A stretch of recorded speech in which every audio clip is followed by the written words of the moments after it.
안녕하십니까. 연세대학교 심리학과의 김민식입니다. 이번 시간에는 마음의 문, 마음의 게이트라고 할 수 있는 선택적 주의에 대한 이야기를 해보겠습니다.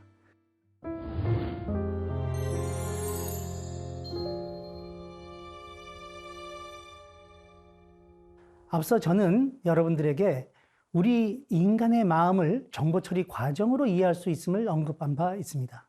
또 우리의 감각기관이 외부의 다양한 정보, 즉 시각정보, 청각정보, 촉각정보 등을 받아서 선택하고 변형하고 저장하고 사용하는 이런 일련의 과정이 바로 우리 마음이 작동하는 과정이고, 또 이러한 마음을 담당하는 신체기관이 바로 우리의 뇌라고 말씀을 드렸습니다. 우리의 감각기관에는 지금도 매 순간 수많은 정보가 입력되는데 우리의 뇌가 그 모든 정보를 다 받아들여 인식하고 저장하는 데에는 한계가 있습니다. 즉 주변으로부터 들려오는 각종 소음이나 또 눈으로 들어오는 각종 빛의 변화, 무의미한 패턴들, 또 우리 신체 구석구석에서 들어오는 모든 감각을 우리 뇌가 모두 처리해서 뇌에 저장하는, 즉 기억하는 이러한 것은 우리 뇌에 엄청난 처리 부담을 갖게 만드는 것입니다. 따라서 우리에게는 감각기관으로 들어오는 정보 중에 중요하거나 필요한 정보들을 선택해서 받아들이고, 또 그렇지 않은 정보는 걸러내는, 즉 정보를 선택하는 과정이 반드시 필요한 것입니다. 이러한 정보의 선택을 우리는 주의, 어텐션이라고 말하기도 합니다. 여러 사람들이 서로 대화하는 회식 자리에서 옆 사람의 말에 주의를 기울이다 보면 다른 사람이 하는 얘기, 이런 것들을 전혀 인식할 수 없게 되죠. 마찬가지로 강의실에서 옆 사람과 소근거리며 대화하는 동안에는 앞에서 크게 말씀하고 계시는 교수님의 강의 내용 역시 전혀 인식할 수 없게 됩니다. 우리의 귀는 항상 열려 있고 소리 정보는 사방에서 끊임없이 들어오고 있지만 오직 우리가 주의를 기울인 그 정보만이, 즉 선택된 정보만이 의미 있게 해석되고 인식되는 것입니다. 자, 제가 재미있는 실험 하나를 소개해 드리겠습니다. 지금은 많은 분들이 알고 계시는 그런 실험 중에 하나, 혹시 여러분들 인비저블 고릴라라는 거 들어보셨나요? 보이지 않는 고릴라 실험. 실제로 이 실험은 1999년에 사이먼스와 차베리스라는 심리학자가 여러 그 대학생들을 대상으로 했던 그런 실험이었는데요. 검은 티셔츠를 입고 있는 세 사람, 또 흰색 티셔츠를 입고 있는 세 사람과 요 각각의 세 사람이 팀을 이루어서 농구공을 서로 패스를 합니다.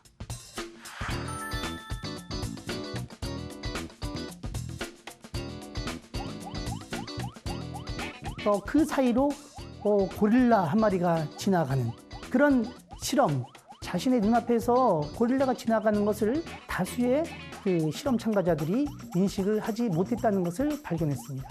물론 알고 있는 사람들은 고릴라가 지나가는 것을 봅니다. 그렇지만 그것을 모르는, 처음 보는 사람들은 흰색 티셔츠를 입고 있는 사람들이 농구공을 몇 번 패스하는지를 세느라고 이 눈앞에 지나가는 큰 고릴라를 놓치는 그런 재미있는 현상이 나타납니다. 네, 사실 이 실험에서는 그 농구공을 몇 번 패스했는지가 사실 중요한 것이 아니고, 여러분들로 하여금 그 흰 옷을 입은 사람들의 주의를 두게끔 만들도록 그 통제를 한 것입니다.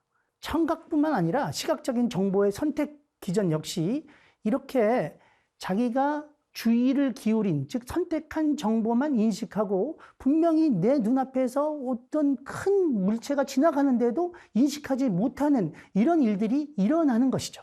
이러한 현상을 인지심리학자들은 무주의 맹시, 영어로는 inattentional blindness라고 부릅니다. 마치 앞을 못 보는 것처럼 아무리 눈을 크게 뜨고 보고 있어도 주의에 의해서 선택되지 않은 정보들은 우리의 의식 수준까지 이룰 수 없다는 것입니다. 주의에 의해 선택되지 않은 정보를 우리가 의식할 수 없다는 이런 연구 결과는 우리의 일상생활에서 매우 중요한 시사점을 줍니다. 우리 앞에서 벌어지고 있는 일들을 듣고 있고 보고 있다고 해도 우리가 주의하지 않으면 놓치는 일들이 언제든 일어날 수 있는 것입니다. 마술사의 손이 눈보다 빨라서 우리는 마술사의 트릭을 의식할 수 없고, 주의가 다른 곳에 있는 틈을 노려서 소매치기가 당신의 지갑을 가져가는 일도 쉽게 일어날 수 있습니다.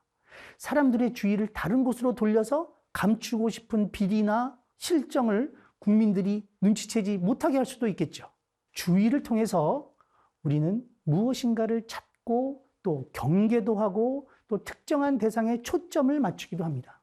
우리의 주의는 이동 가능하고 또 분할 가능합니다. 자동차를 처음 운전하는 사람은 온통 운전에 주의를 집중하지만 운전에 익숙해지면 그 다음엔 주변의 풍경도 눈에 들어오고 라디오에서 흘러나오는 음악도 감상할 수 있습니다. 주의를 더 많이 기울인 정보들이 또 기억도 잘 됩니다.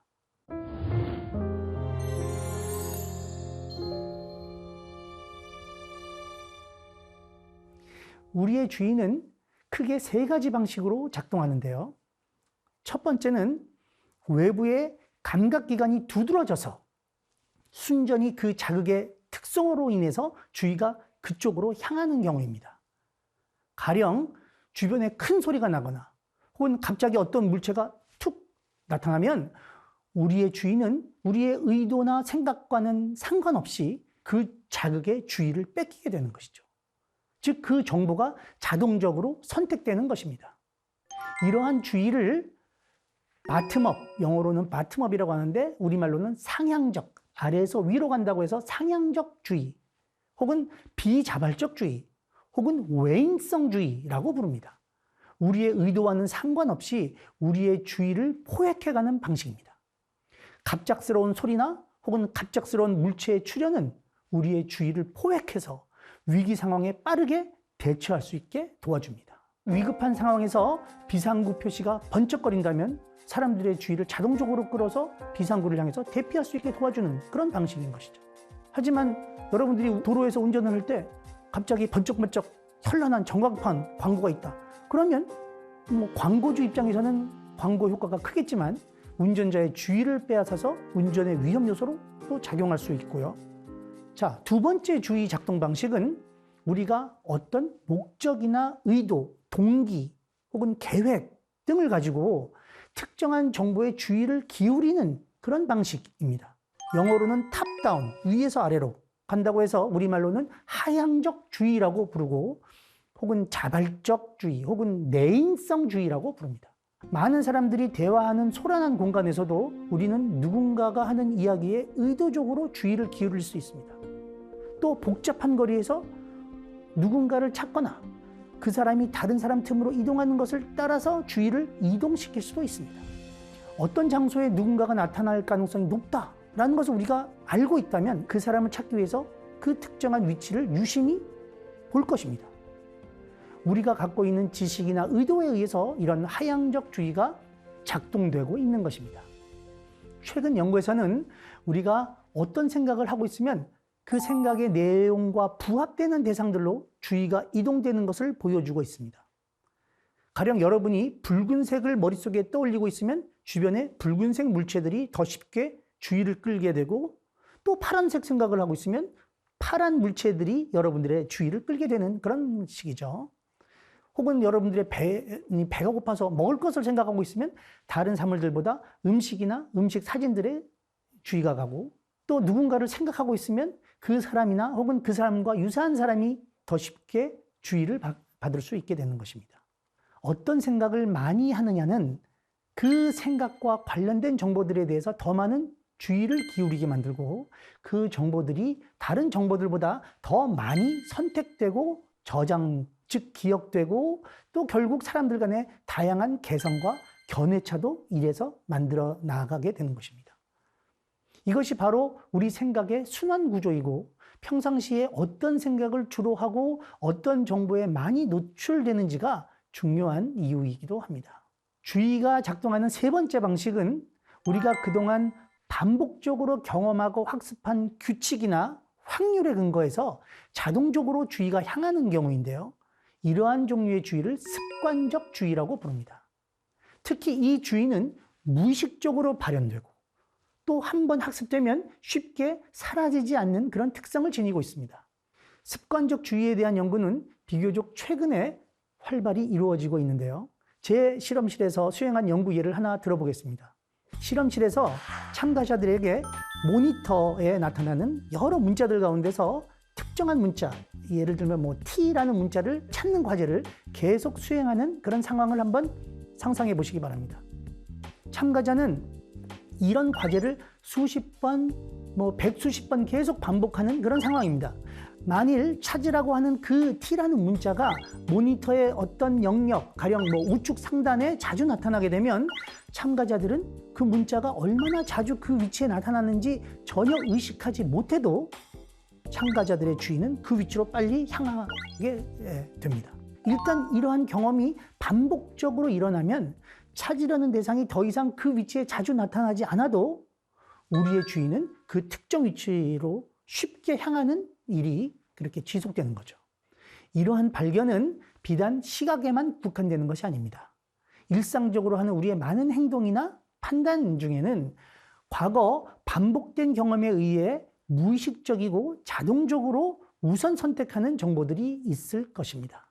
이러한 습관적 주의는 고정된 환경에서 우리의 행동에 효율성을 제공하고 적응에 도움이 될 수 있습니다. 평생 변하지 않는 좋은 정보라면 우리는 반복된 경험을 통해서 습관적 주의를 형성하는 것이 도움이 될 것입니다.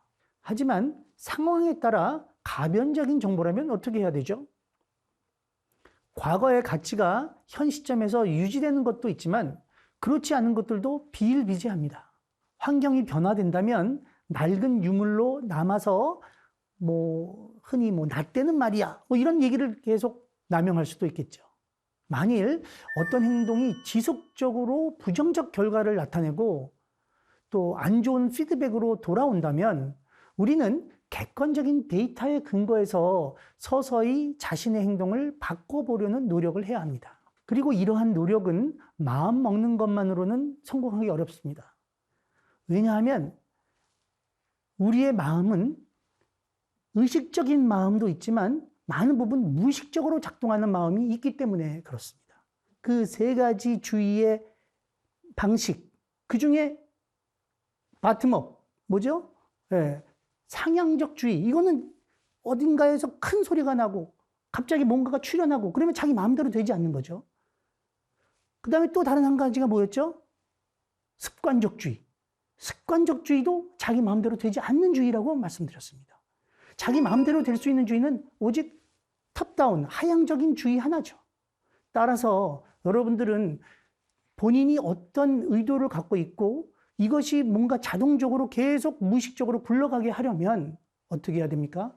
경험을 통해서 계속 반복적으로 여러분 습관화를 시키거나 또 상황을 바꿔서, 환경을 바꿔서 새로운 경험을 계속하는 것으로 시작하는 것이 중요한 것입니다. 결론적으로 주의는 우리 마음의 정보의 선택을 좋아하는, 즉 마음의 시작이라고 할 수 있습니다. 제가 여러분들에게 이 마음의 시작에서 우리가 마음대로 그래도 할 수 있는 것, 어떤 의도나 동기를 갖고 할 수 있는 것, 그것은 바로 하향적 주의라고 말씀드렸는데요. 즉 어떤 목표나 동기에 의해서 그와 부합되는 정보를 선택하는 것, 이것이 중요한 것이죠. 그래서 이 하향적 주의를 우리가 어떻게 활용하느냐가 바로 여러분들의 마음을 운용하는 데 매우 중요한 역할을 합니다. 사람들은 누구나 성공하고 싶어 합니다. 인지심리학에서는 이 성공이라는 말 대신에 이를 문제 해결이라는 용어로 바꾸어서 표현을 합니다. 즉 문제 해결이라는 것은 장애물을 넘어서 목표 상태로 가는 것을 의미합니다. 따라서 문제 해결을 하기 위해서는, 즉 성공하기 위해서는 반드시 뭐가 필요합니까? 목표가 있어야 되는 것이죠. 그리고 오늘 말씀드린 것처럼 목표가 있어야 우리의 하향적 주의 시스템이 작동합니다. 하지만 하향적 주의 시스템은 많은 정신적 에너지를 필요로 하기 때문에 이를 오래 지속하는 것은 쉬운 일이 아닙니다. 따라서 이를 습관화해서 자동적으로 작동하도록 만드는 것이 중요합니다. 성공에 필요한 생존에 중요한 정보들이 여러분의 목표와 의도에 의해서 하향적으로 선택되고, 이런 하향적 주의가 반복적 경험을 통해서 습관적으로 작동하도록 만드는 것이 중요한 것입니다. 이번 강의는 이것으로 마치겠습니다. 감사합니다.